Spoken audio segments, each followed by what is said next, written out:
누구의 일을 생각하는가 라는 제목으로 하나님의 말씀 함께 나누겠습니다. 본문은 마태복음 16장 21절로 28절의 말씀입니다.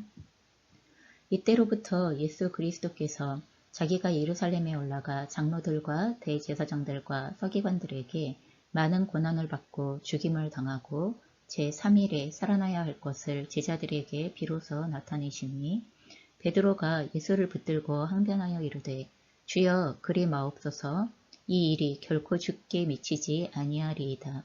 예수께서 돌이키시며 베드로에게 이르시되 사탄아 내 뒤로 물러가라. 너는 나를 넘어지게 하는 자로다. 내가 하나님의 일을 생각하지 아니하고 도리어 사람의 일을 생각하는도다 하시고 이에 예수께서 제자들에게 이르시되 누구든지 나를 따라오려거든 자기를 부인하고 자기 십자가를 지고 나를 따를 것이니라. 누구든지 제 목숨을 구원하고자 하면 잃을 것이요 누구든지 나를 위하여 제 목숨을 잃으면 찾으리라. 사람이 만일 온 천하를 얻고도 제 목숨을 잃으면 무엇이 유익하리요? 사람이 무엇을 주고 제 목숨과 바꾸겠느냐? 인자가 아버지의 영광으로 그 천사들과 함께 오리니 그때에 각 사람이 행한 대로 갚으리라. 진실로 너희에게 이르노니 여기 서 있는 사람 중에 죽기 전에 인자가 그 왕권을 가지고 오는 것을 볼 자들도 있느니라. 아멘.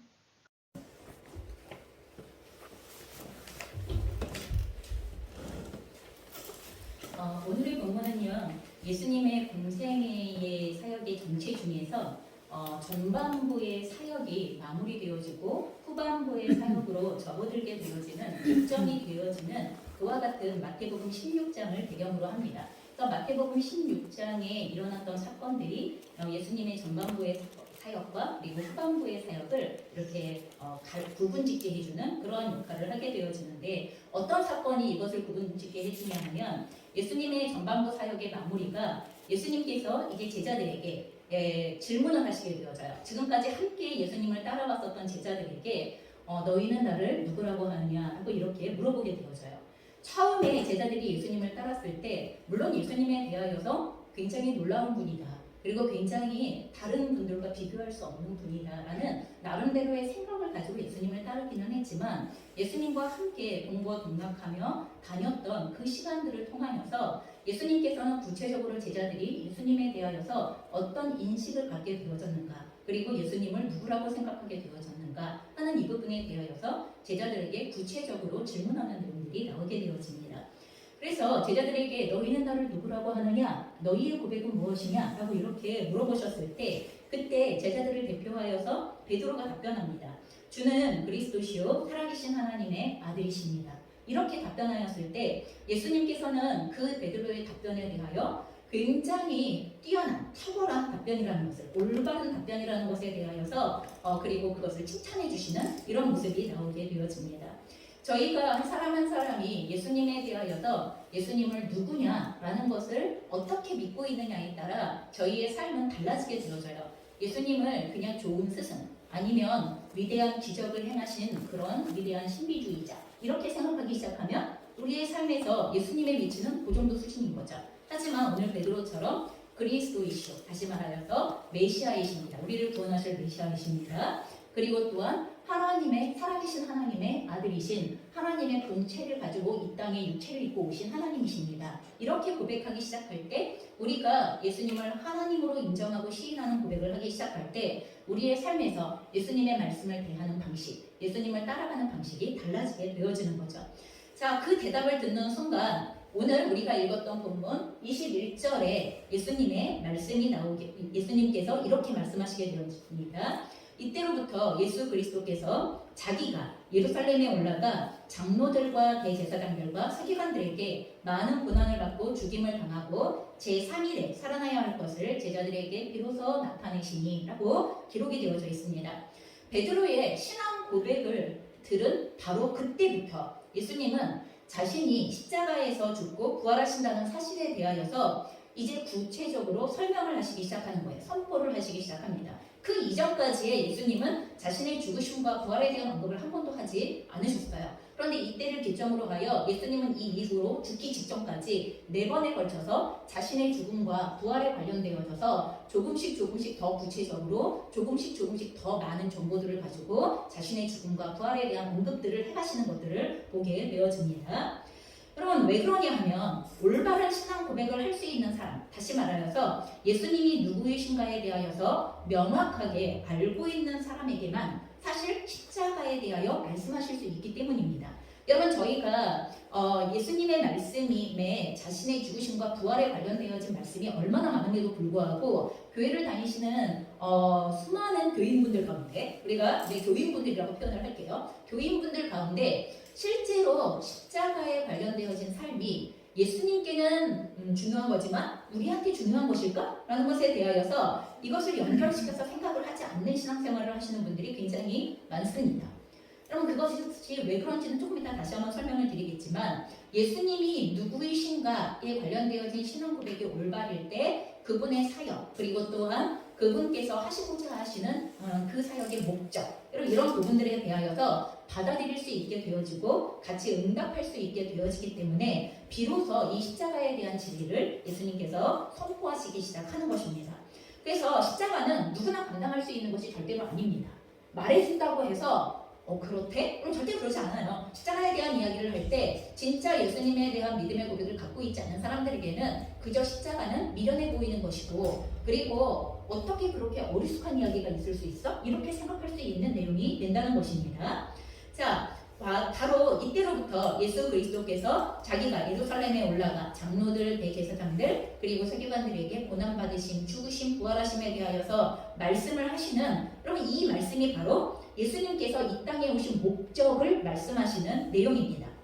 여러분 예수님께서 이 땅에 오신 목적이 무엇입니까? 한마디로 이야기하면 메시아의 사역입니다. 여러분 그런데 이스라엘 사람들이 생각했었던 메시아 사역의 목적은요. 메시아의 능력을 가지고 로마를 물리쳐주고 그리고 다윗 왕이 이스라엘에게 해주었던 것과 같은 이스라엘을 독립국가로서의 그 영광을 재현해 주기를 원하는 정치적인 독립 그리고 정치적인 그 삶의 확보 그리고 경제적인 번영 이것이 바로 이스라엘 백성들이 메시아에게 기대하고 있었던 그리고 메시아 시대가 도래할 때 이루어질 내용이라고 기대하고 있었던 그러한 내용이었습니다. 하지만 오늘의 본문에서 예수님은 그렇게 말씀하시는 게 아니죠. 십자가에 죽고 부활하는 것 그것이 바로 메시아 사역의 중요한 핵심이고 본질이라고 말씀하시는 거예요. 그리고 또한 그와 같은 메시아의 사역의 본질적인 사역이 하나님께서 예수님을 향하여 가지고 계시는 뜻이라고 분명하게 선포하고 있는 것입니다. 예수님은 자신이 메시아라는 것을 말씀하실 뿐만 아니라 메시아로서 무엇을 해야 하는가 메시아의 사역이 하나님께서 보내신 메시아의 사역이 중요하고도 구체적인 그 내용이 무엇인가 라는 것에 대하여 아주 명확하게 알고 계신 거죠. 여러분 우리가 이런 경우가 많습니다. 지금 메시아 사역이라는 말 하나 안에도 이스라엘 백성들이 기대하고 사람들이 기대하는 메시아 사역과 하나님께서 보내신 메시아로서의 사역의 초점이 달라지는 것처럼 여러분 우리가 이 삶을 살아가면서 성경의 말씀을 수두룩하게 보죠. 여러분 적어도 그리스도인은 성경의 말씀을 가까이 합니다. 성경에 나와 있는 성경의 개념들에 대하여서 매번 반복하여서 듣게 되어지는 경우가 많습니다.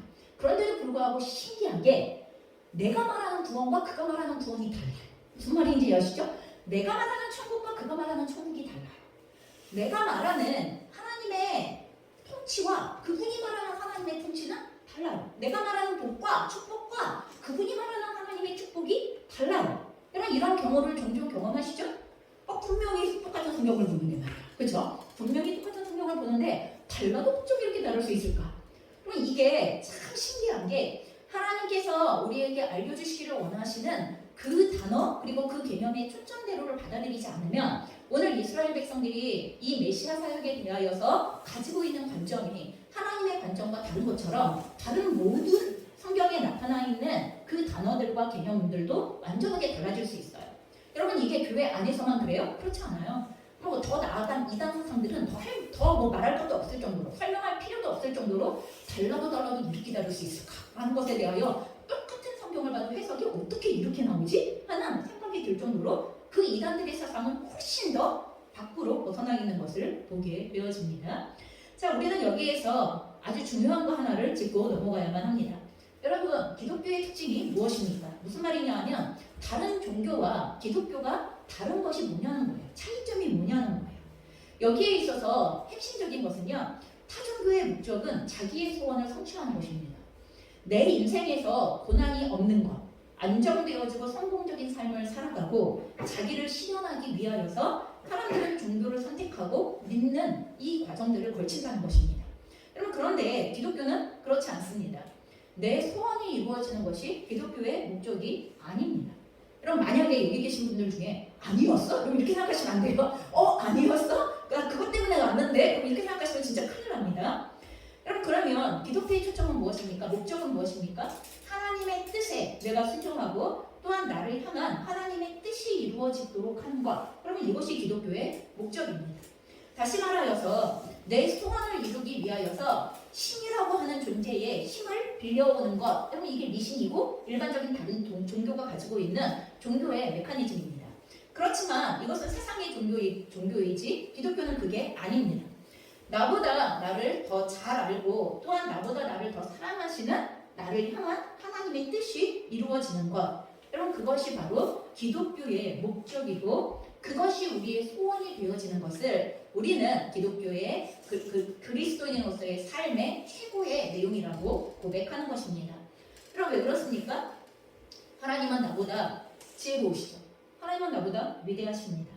하나님은 나보다도 너무나 지혜롭고 위대하신 참신이기 때문에 그분께서 나를 창조하시고 그리고 나를 이 땅에 보내신 그 목적이 내가 생각하고 내가 원하는 나의 소원보다 훨씬 더 높고 뛰어나기 때문에 그런 것입니다. 그러니 우리가 하나님의 뜻을 알고자 하는 것은 매우 중요한 것이고 그 뜻이 이루어질 수 있도록 그 뜻을 알아 순종하고자 하는 태도와 그리고 그 삶을 주님 앞에 초점을 맞추고 나아가는 것은 매우 중요한 것입니다. 여러분, 복음서에서는요. 예수님께서 자신이 고난을 받고 십자가에 달려 죽으시고 그리고 3일 만에 부활하게 되는 메시아로서의 자신의 소명에 관한 예고가 4차례 있다고 제가 말씀을 드렸습니다. 근데 예수님께서는 왜 굳이 자신의 죽으심과 부활에 대하여 이렇게 4번이나 제자들에게 미리 말씀하시는 것입니까? 왜 미리 말씀하시는 것입니까? 여러분, 이렇게 예수님의 순환을 예고해 주시는 것에는 여러 가지 목적이 있을 수 있습니다만 그 중에 가장 중요한 이유는요. 십자가의 죽으심과 부활이 예수님께서 스스로 알 수 없는 상태에서 예측하지 못한 상태에서 우연하거나 아니면 급작스럽게 이루어진 사건이 아니라는 것을 알려주시기 위한 거예요. 그럼 하다 보니까 그렇게 됐어. 이런 거 아니에요, 절대로. 예수님의 십자가의 죽으심은 하다 보니까 내가 미움을 받게 됐네. 하다 보니까 내가 죽음에 몰리게 됐네. 그럼 이거 절대로 아니라는 것입니다. 십자가 순환이 또한 예수님이 돌아가신 이후에 예수님을 추종했었던 사람들이 억지로 예수님에 대하여 의미를 부여하여서 만들어낸 그러면 신화적인 허구. 그럼 우리가 그 사람을 좀 존경할 만하게 아니면 그럴싸한 인간으로 그럴싸한 존재로 보이게끔 그렇게 만들어 놓는 게 신화잖아요. 그래서 어디서 태어나요? 막 아래에서 태어나죠. 그리고 뭐에서부터 뭘로 바뀌죠? 짐승에서부터 바뀌고 막 이러잖아요. 그게 그런 거예요. 예수님의 죽으심과 부활에 대한 사건이 그렇게 예수님이 돌아가신 이후에 제자들이 억지로 만들어내 그분에 대한 위대함을 어떻게든 만들어내기 위하여 이미지를 만들어내기 위하여 그렇게 만들어낸 일 아니라는 거예요. 그래서 태초부터 있어온 하나님의 뜻 그리고 하나님의 구속의 원리에 따라서 하나님의 섭리로 작정되어진 사건이라는 것을 이것을 말해주고 싶은 것입니다. 거기에다가 더하여서 이것은 하나님의 계획이었을 뿐만 아니라 거기에다가 더하여서 예수님께서는 하나님의 그 뜻에 자발적으로 순종하시고 헌신하시고 그리고 우리를 위한 그 구속사역을 성취하신 그러면 이것에 대하여 이 십자가의 사건을 하나님의 예정하심과 계획하심과 예수님의 자발적인 순종에 이것이 합작품이라는 것을 우리에게 알려주시고 싶으신 것입니다. 그렇기 때문에 이것을 믿을 때 십자가의 죽음 이후 제자들과 미래에 예수님을 믿게 되어지는 모든 성도들로 하여금 예수님의 죽으심과 부활이 뭘 의미했던 사건인지 하나님께서 우리를 사랑하셔서 구원하시기 위하여서 얼마나 숙고하셔서 결정하셨던 계획이고 그리고 또한 그것을 성취하기 위하여 예수님께서 자신의 생명을 맞바꾸기까지 순종하셨던 사건인가에 대하여서 우리는 하나님의 구원의 그 초점을 믿음으로 화답할 수 있게 해주시기 위하여 이렇게 4번에 걸쳐서 예수님의 순환의 사건에 대하여 예고를 해주신다는 것입니다. 자, 그럼에도 불구하고 예수님이 고난당하시고 죽으시고 부활하셔야 한다고 말씀하셨을 때 그럼 베드로는 뭐라고 말합니까? 오늘 22절에 제가 이것을 보여드리지 않고 갔지만 그냥 넘어가겠습니다. 자, 22절에 이렇게 말하죠. 베드로가 예수를 붙들고 항변하여 이르되 주여 그리 마옵소서 이 일이 결코 죽게 미치지 아니하리이다. 예수님께 뭐라고 말한다는 거예요? 안 된다고 말한다는 거예요. 그런 일이 예수님께 일어나면 절대 안 됩니다. 이렇게 말한다는 거예요. 여러분 이 말에는 굉장히 여러 가지 의미가 내포되어져 있을 수 있습니다. 왜 안 된다고 말했을까? 베드로는 어쩌면 자신의 스승이신 예수님에게 그런 고통스러운 일이 발생되어지면 안 된다고 생각하면서 스승을 위하는 마음에서 그렇게 얘기했을 수도 있습니다.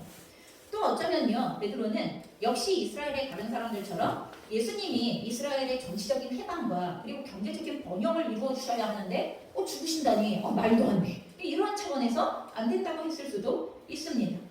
그리고 또 어쩌면 예수님이 메시아로 정치적인 왕에 등극하시게 되어졌을 때 나의 삶도 달라지게 될 텐데 나의 삶도 그에 걸맞는 삶으로 좀 높아질 수 있지 않을까라는 나의 꿈이 사라져버리는 것에 대한 절망적인 마음 때문에 안 된다고 이야기했을 수도 있다는 것입니다.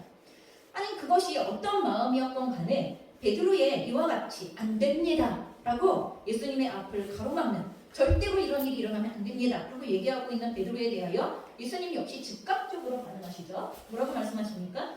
예수께서 돌이키시며 베드로에게 이르시되 사탄아 내 뒤로 물러가라. 너는 나를 넘어지게 하는 자로다. 네가 하나님의 일을 생각하지 아니하고 도리어 사람의 일을 생각하는도다. 이렇게 말씀하십니다. 그럼 이 모든 베드로의 마음에 대하여서 여러 가지 마음의 내용을 아까 제가 설명드렸는데 그 마음에 대하여서 딱 한마디로 예수님은 네가 하나님의 일을 생각하지 아니하고 도리어 사람의 일을 생각하고 있는 것이다. 그게 뭐든지 어떤 이유에서 안 된다고 이야기했던지 그 모든 이유에 그것을 한마디로 다 끌어모아 그것은 하나님의 일을 생각하는 게 아니라 사람의 일을 생각하는 태도다라고 이렇게 말씀하는 것입니다. 그런 마음과 말은 예수님을 넘어지게 하는 것이 되어진다고 말씀하시면서 그런 일을 하는 존재가 예수님을 넘어지게 하는 일을 하는 그 존재가 바로 사탄이다라고 이렇게 규정하시는 겁니다. 여러분 굉장히 단호하신 말씀이죠. 만약에 우리가 그 말씀을 제자로서 옆에서 듣고 있다면 이렇게 해야 될 것 같아요. 주님 뭘 그렇게까지 말씀하십니까? 베드로에게 사탄이라니 수제자에게 너무하시는 것 아닙니까? 얼마나 베드로가 서운하고 상처받겠습니까? 여러분 우리 같으면 아마 당장 이렇게 예수님을 뜯어말리는 예수님의 그 말씀에 대하여 뜯어말리는 여러분 이러한 제스처를 취했을지 모르겠습니다. 하지만 예수님께서는 베드로라는 제자 자체가 사탄이다. 이런 얘기 하시는 것입니까? 그거 아니죠. 그런 말 아닙니다. 너에게 그런 말을 하게 생각을 넣는 존재가 바로 사탄이다. 그럼 이렇게 얘기를 하고 계시는 것입니다.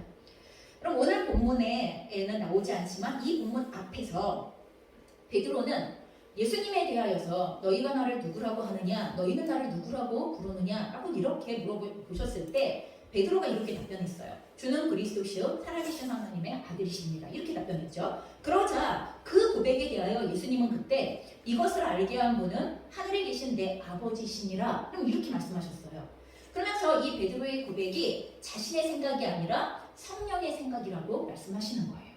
여러분 그래서 베드로라는 한 사람이 성령의 역사를 따라 성령의 역사를 따라 생각하고 말하게 되어지면 여러분 그때 베드로에게 주님이 뭐라고 그러셨어요? 하나님의 교회가 세워지는 가장 귀한 사명을 감당하는 존재가 되어질 거야 라고 예수님께서 이 베드로를 베드로라고 부르시면서 반석이라고 부르시면서 그가 감당하게 되어질 사역들에 대하여 그 고백을 통하여 감당되어질 사역들에 대하여서 예수님께서 하셨던 말씀을 기억하실 겁니다.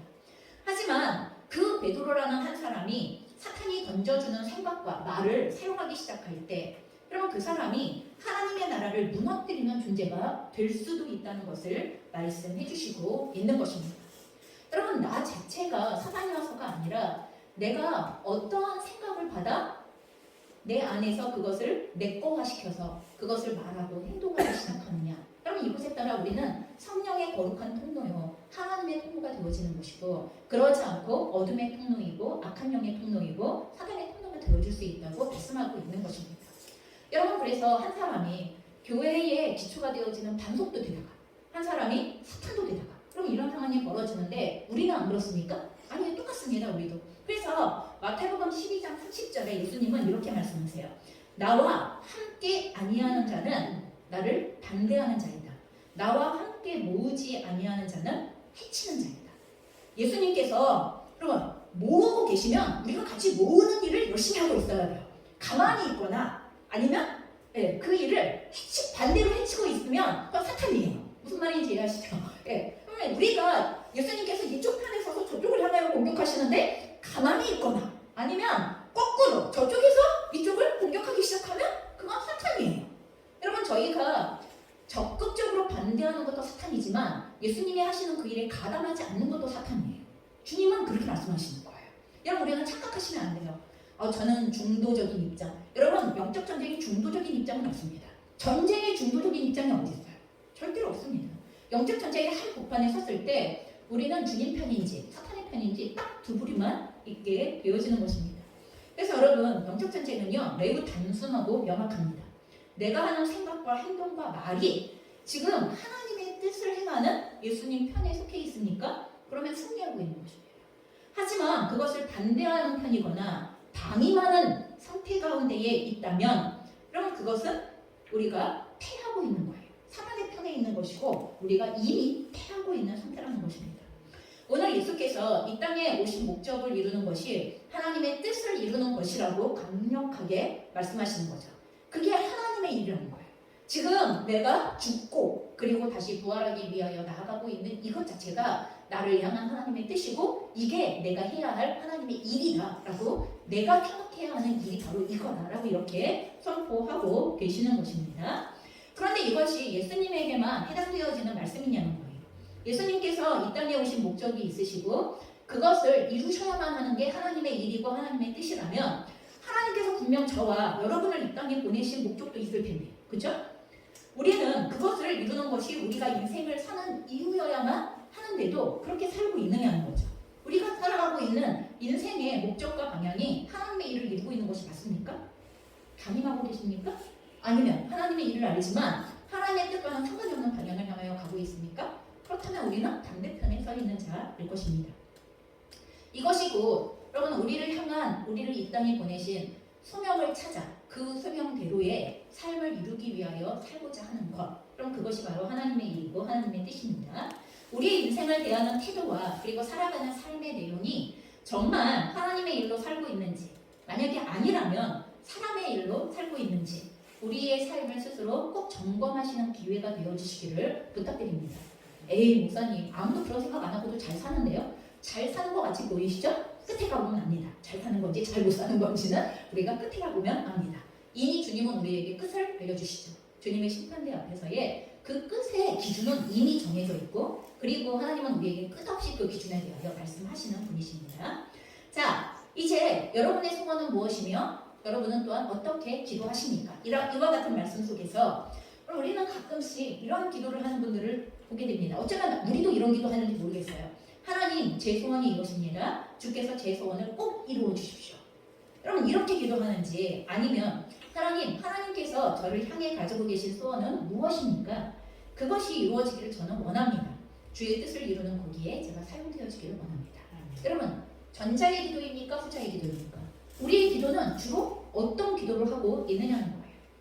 저는 우리들의 기도가 후자의 기도로서 날마다 하나님의 뜻을 구하는 기도가 되어지시면 좋겠습니다. 그리고 그것을 알게 되어지는 것을 통하여 기쁘게 순종하는 기도를 추적하는 삶이 되어지셨으면 좋겠습니다. 이것이 올바른 기도이고 우리가 하나님을 믿는다는 의미이기 때문에 그런 것입니다. 자, 그러므로 우리가 이제 예수를 그리스도로 고백한다면, 하나님의 뜻을 이루는 것이 우리의 진정한 소원이라면 그런 성도들의 삶은 어떠해야 하는가? 여러분 그것이 24절의 말씀입니다. 이에 예수께서 제자들에게 이르시되 누구든지 나를 따라오려거든 자기를 부인하고 자기 십자가를 지고 나를 따를 것입니다. 여러분 이것이 진정 예수 그리스도를 고백하는 성도들의 그리고 또한 하나님의 뜻을 이루기를 기뻐하는 성도들의 삶의 내용이어야 한다는 것입니다. 자, 예수님을 따르는 삶의 조건은 두 가지입니다. 하나는 자기를 부인하는 것입니다. 여기서 우리가 혼동하지 말아야 하는 것은 여러분 자기 부인은 금욕주의가 아니라는 것입니다. 금욕주의가 뭐냐 하면 인간의 욕망 자체가 잘못된 것이라고 믿고 그럼 그것을 억제하는 것을 선이라고 믿는 거예요. 생각하는 거예요. 그러면 인간의 욕망에는 그럼 거기에는 먹을 것에 대하여 식욕, 그리고 잠자는 것에 대한 수면욕, 그리고 또 사랑받고 싶어하는 욕구, 그리고 또한 성적인 욕구, 이거 다 포함되어지는 거예요. 하나님이 우리를 만드실 때 정상적으로 주신 모든 욕구들을 다 포함하는 건데 금욕주의는 이러한 욕구 자체가 다 잘못된 거라고 생각하는 거예요. 그래서 이거를 억제해야지만 그게 선을 이루는 길이라고 생각하는 거죠. 그래서 금욕주의에 의하면 좋은 음식을 먹는 것도 죄이고 편하게 잠자는 것도 죄예요. 여러분 그러면 우리는 다 죄인이죠. 자, 자기를 괴롭히는 것이 거룩하고 아름다운 일이라고 생각하는 것입니다. 여러분 물론 신앙생활 안에는요 절제와 인내라는 성령의 열매가 있습니다. 여러분 그렇기 때문에 때로 그 절제와 인내에 따라서 우리가 우리의 욕구들에 대하여 어느 정도 절제하고 인내해야 하는 과정이 필요할 때가 있지만 여러분 그것은 금욕을 위한 것이 아니라는 것입니다. 그러면 성경은 이와 같은 금욕주의를 잘못되어진 가르침이고 이단 사상이라고 규정합니다. 여러분 그래서 금욕주의에 빠지면 스스로 고난을 행하면서 그 고난을 행한 자신이 너무나 의로운 사람처럼 느껴지기 시작하는 거예요. 여러분 그래서 고행에 초점을 맞추기 시작하면 안 됩니다. 신앙생활은 고행이 아니에요. 여러분 새벽 예배가 고행이에요? 여러분 사순절 주님의 고난에 동참하자 지금 금욕주의 고행을 하자는 거예요? 그럼 그런 거 아니잖아요. 우리가 사순절을 대하고 고난주간을 대하는 관점을 그렇게 만약에 갖고 있다면 그거 치우셔야 돼요. 그럼 우리가 미디어 금식 사순절에 많이 하는데 그거 왜 하는 거예요? 그럼 그 금욕주의 때문에 하시는 거예요? 그러면 뭐 하지 마세요. 그럴 거면 그거 아니에요. 초점이.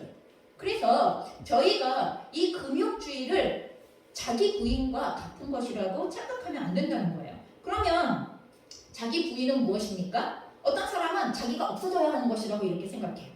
근데 여러분 자기가 없는데 뭘 부인해요? 부인해요. 자기가 없는데 부인한다는 말 자체가 성립이 됩니까? 안 됩니다. 여러분 그렇기 때문에 자기 부인은요 자기가 존재한다는 것을 전제로 한 개념입니다. 나의 존재도 있고 나의 계획도 있고 그리고 내가 좋아하는 것도 있어. 그리고 그런 여러 가지 나의 욕망이 있다는 것입니다. 그런데 중요한 건 나의 뜻과 소원이 있지만 이것과 다른 하나님의 뜻이 존재할 때 이것과 다른 하나님의 뜻이 있다는 것을 알게 되어졌을 때 그럼 내가 이걸 되게 좋아했어요. 그런데 주님이 나에게 내가 이 디저트를 너무 좋아했는데 주님이 나에게 너 당 조절해야 돼. 너 건강관리 해야 돼. 이렇게 말씀하시면 어떻게 해야 돼요?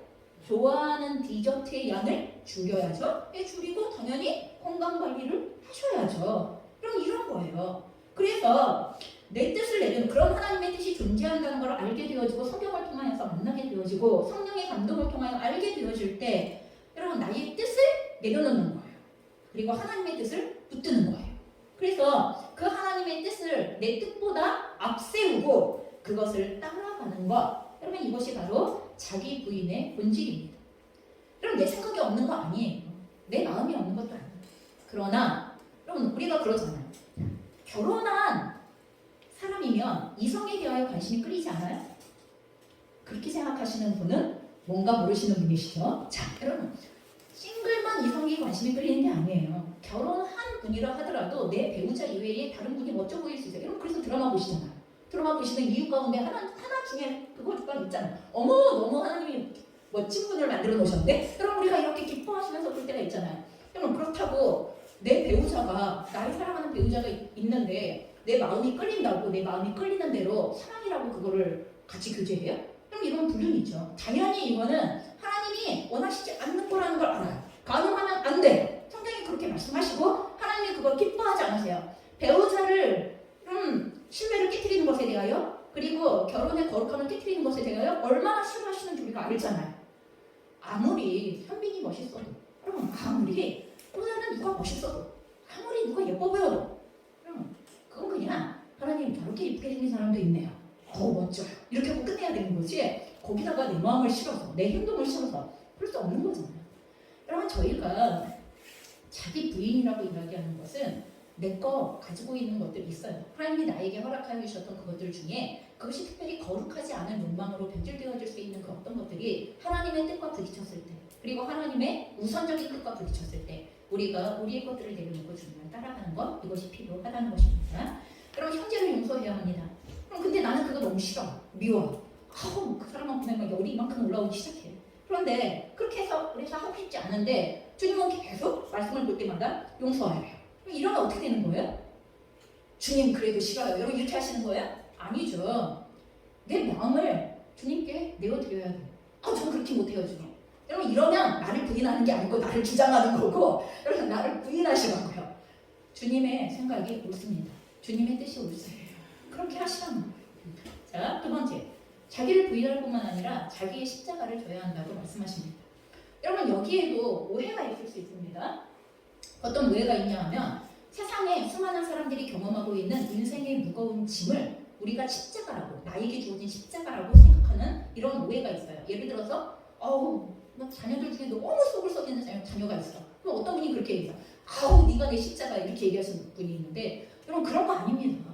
여러분 우리가 건강이 약한 가족 중에 누가 있거나, 아니면 또한 다른 사람보다 좀 독특해서 속을 썩이는 자녀가 있거나 그럴 수 있죠. 그게 그리스도인에게만 나타나는 문제입니까? 아니죠. 세상의 모든 사람들이 갖고 있는 인생의 짐들 종류 가운데 하나예요. 사람들은 누구나 인생의 짐들을 가지고 있어요. 그러면 그 인생의 짐 자체를, 그럼 그것을 자기 십자가로 생각한다면 오해입니다. 그러면 자기 십자가는 무엇입니까? 내가 하나님을 믿고 하나님을 사랑하고 하나님을 순종하는 것 때문에, 그 말씀을 지키기 위하여 순종하는 것 때문에 세상 사람들이 나를 비난하고 박해하고 또한 나에게 손해를 끼치는 것을 견뎌내는 것, 여러분 그것을 받는 것, 그것을 수용하는 것, 그것을 감당하는 것, 그럼 그것이 바로 자기 십자가의 의미입니다. 아까 말했습니다. 형제를 용서하는 것, 여러분 내가 주님 싫은데요, 난 그 사람이 너무 싫어요. 그럼 이것을 내려놓고 아까 용서해야 한다고 얘기했죠? 그럼 내가 그 형제를 용서했어요. 그럼 사람들은 나한테 뭐라 그러는지 아세요? 너 바보야? 이렇게 얘기해요.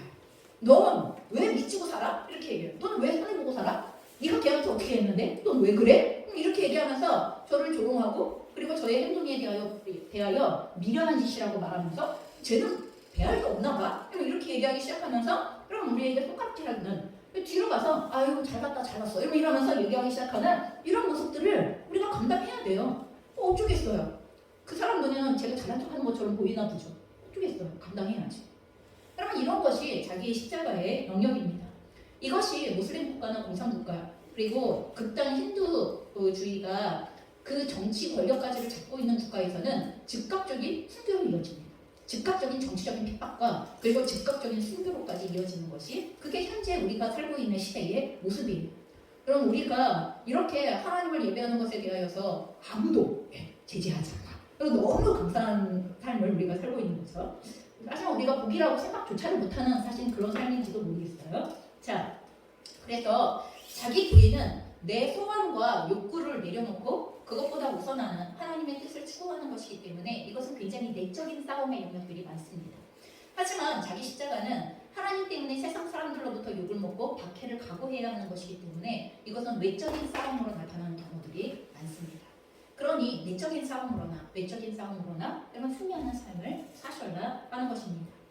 자, 그리고 이렇듯 자기를 부인하고 자기 십자가를 지는 것은 손해가 아니라는 것을 오늘 본문에서 주님이 말씀해 주시는 거예요. 그렇게 살라고 하시고, 근데 그 삶은 니네가 생각하는 것처럼 그렇게 손해가 아니야. 그럼 우리가 이렇게 살려고 그러면 그렇게 손해를 보면서 살아야 돼 이렇게 생각하잖아요. 근데 주님은 니네가 생각하는 것처럼 그 삶은 그렇게 손해가 아니야. 그러면서 그 이후에 나오는 말씀은요, 예수님께서 인생에 대하여서 인생을 장사로 비유를 해서 장사하는 것과 같은 것이다 라고 이렇게 비유를 해서 우리에게 알려주시는 거예요. 여러분 장사를 어떻게 해야 돼요? 남는 장사를 해야죠. 수지 넘는 장사를 하셔야죠. 여러분 매일 미치는 장사를 하시면 그건 장사가 아니라 여러분 복지사업 하시는 거죠. 여러분 복지사업 아니고 여러분 남는 장사를 하셔야 되는 게, 여러분 그게 장사의 목적이기도 하고 우리의 인생의 목적이 되어진다는 걸 비유적으로 장사를 비유해서 하시는 건데, 26절의 말씀을 보면 사람이 만일 온 천하를 얻고도 제 목숨을 잃으면 무엇이 유익하리요? 사람이 무엇을 주고 제 목숨과 바꾸겠느냐? 여러분 여기에는요 제가 밑줄 그어놓은 4개의 동사가 나와요. 여러분 이 네 개의 동사가 사실은 다 모두 경제 용어예요. 원어에서 보면 다 경제적인 용어인데 그럼 이런 거예요. 여기에서 얻는다라는 단어는요. 매사, 물건을 팔아서 받는 돈, 다시 말하여서 판매의 총액을 의미하는 단어가 얻는다라는 단어예요. 그리고 잃는다라는 단어는 의도적으로 버린다, 다시 말해서 투자한다라는 이러한 의미를 가지고 있는 경제 용어예요. 유익이라는 단어는 잃은 것과 얻은 것의 차이, 다시 말하여서 소득, 순수익에 관련되어져서 순수익이라는 말을 담고 있는 단어고요. 바꾼다라는 이 단어는 대가를 지불하고 가져오는 것, 다시 말해서 상거래 행위를 의미하는 단어가 여러분 이게 바꾼다라는 단어의 원어에 해당이 되어지는 거예요. 그래서 저희가 읽은 26절의 본문은 장사를 비유로 예수님이 말씀하시는 내용이기 때문에 경제 용어, 경제에서 사용하는 용어들을 원어에서 사용하고 있고 그것을 지금 본문에서는 이렇게 설명을 하고 있는 거예요. 자, 그래서 이렇게 경제 용어로 바꾸어서 26절을 다시 읽어보면 어떻게 돼요? 만일 사람이 제 목숨을 투자하여서 온 천하를 매상으로 얻었다고 하자. 판매 총액을 얻었다고 하자. 그렇다면 이 상거래를 통하여서 그가 얻은 진짜 순수익은 무엇이 되겠느냐? 라고 이렇게 물어보는 질문에 해당이 되어지는 거예요. 여러분 이 본문을 볼 때 예수님의 경제학이 나오는데 먼저는 사람이 투자를 해야 된다는 거예요. 무엇인가 분명히 투자를 해야 되고 투자를 하여서 상품을 만들고 그것을 거래를 하면서 판매 금액이 나온다는 거죠. 그래서 총 판매 금액에서 원금을 빼면 순수익이 나온다는 건데 여러분 이렇게 계산해서 이익이 되면 장사하는 거고 이렇게 계산해서 이익이 안 되면 빨리 그만두셔야죠. 계속 보내보는 장사니까 빨리 그만두셔야 돼요. 자, 예수님의 이 경제 원리를 이용하여서 인생의 진리를 지금 설명하는 것인데 그럼 믿지는 장사, 잘못되어진 장사가 무엇이냐 하면 목숨을 버리고 온 천하를 얻는 것 자체. 여러분 이게 믿지는 장사라는 거예요. 왜냐하면 목숨이 천하보다 훨씬 귀한 거기 때문에 그러는 거예요. 그럼 목숨을 다 바쳐서 온 천하를 얻는 게 우리가 겉으로 볼 때에는 남는 장사처럼 생각하는데 예수님은 그게 믿지는 장사야 라고 이렇게 얘기를 하고 있는 거예요. 네 목숨의 가치가 그거밖에 안 돼? 그럼 이렇게 얘기하는 거죠. 자, 그러면 잘하는 장사, 수지 않는 남는 장사에 대하여 여러분 25절에 이렇게 얘기합니다. 누구든지 제 목숨을 구원하고자 하면 잃을 것이요 누구든지 나를 위하여 제 목숨을 잃으면 찾으리라. 여러분 이렇게 되어져 있는데 여러분 아까 얘기했어요. 우리가 장사를 하기 위하여서 뭔가를 투자해야 되는데 여러분 그 투자를 할 때 우리가 가진 모든 것을 투자할 수 있는 모든 것을 모아보면 그 최대치가 뭐냐 하면 목숨이에요. 목숨. 우리가 투자할 수 있는 최대치. 여러분 시간, 돈, 은사, 가지고 있는 모든 환경, 조건 뭐 이런 거 다 모아서 우리가 투자할 수 있는 마지막 최대치가 뭐냐 이렇게 물어보면 그럼 그게 바로 우리의 목숨이라는 거예요. 우리가 가진 모든 것 중에서 목숨보다 귀한 거는 없으니까요. 그러니 내가 투자할 수 있는 최대의 금액은 목숨인데 그러면 이 가장 귀한 목숨을 가지고 어디에 투자를 하는 것이 남는 장사냐 하는 이 문제예요. 그럼 25절에는 누구든지 나를 다시 말해서 예수님을 위하여 제 목숨을 잃으면 제 목숨을 투자하면 찾으리라. 여러분 이렇게 기록이 되어져 있는 거예요. 누구든지 예수님을 위하여 자기의 목숨을 투자하면 찾으리라. 그럼 이렇게 되어져 있는 거예요. 여러분 도대체 뭘 찾아요? 27절에 인자가 아버지의 영광으로 그 천사들과 함께 오리니 그때 각 사람이 행한 대로 갚으리라. 이렇게 되어져 있는데 다른 본문들에서 보면 그 각 사람에게 행한 대로 갚아주시는 내용이 하나는 영원한 생명의 문제예요.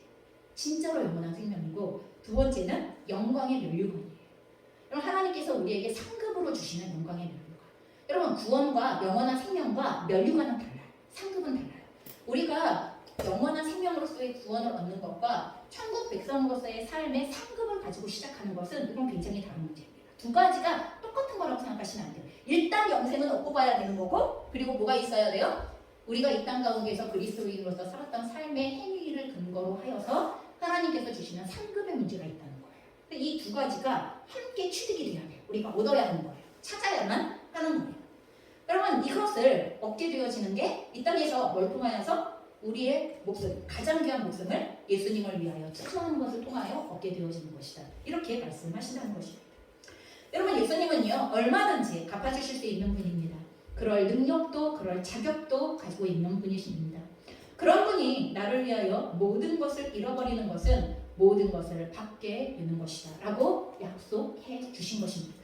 그러니 예수님을 위하여 모든 것을 잃어버리는 것이 인생에 가장 남는 정사예요.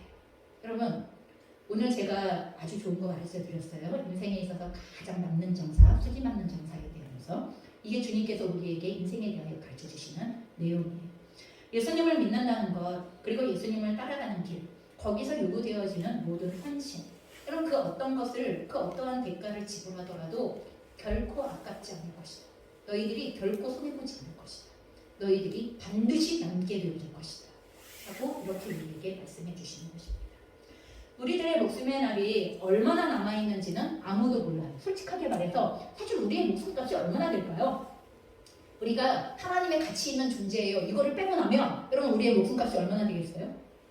여러분 세상에서 사람의 목숨 하나를 얼마나 쳐주는지 여러분께서 굉장히 이상한 계산법을 가지고 있는 세상의 원리 가운데로 들어가 보면 여러분 아시죠? 결혼에도 결혼 배우자에도 등급이 정해져 있어요. 무슨 말인지 아시죠? 몇 점짜리 배우자가 될 수 있는가에 대한 등급이 정해져 있다는 거 아시죠?